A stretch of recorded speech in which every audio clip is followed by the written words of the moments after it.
पावसाळ्यात कधी आणि कुठे एखादा सर्प येऊन बसेल याचा नेम नाही.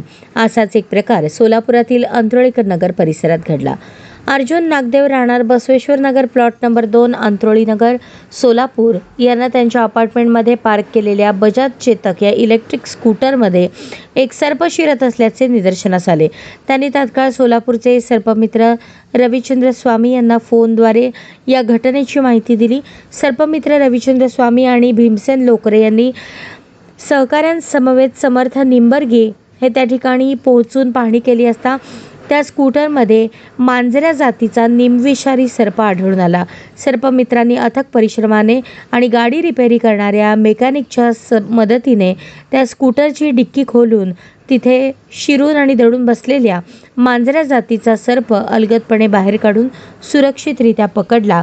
तेथील रहिवासी नागरिकांना सापाविषयीची महत्त्वपूर्ण माहिती दिली. त्याचबरोबर पावसाळ्यात सापांपासून दक्ष राहण्यासाठी उपाययोजनांचे मार्गदर्शन सर्पमित्रांनी केले. त्यानंतर काही वेळातच त्या सर्पास निसर्गाच्या सानिध्यात सोडण्यात आले.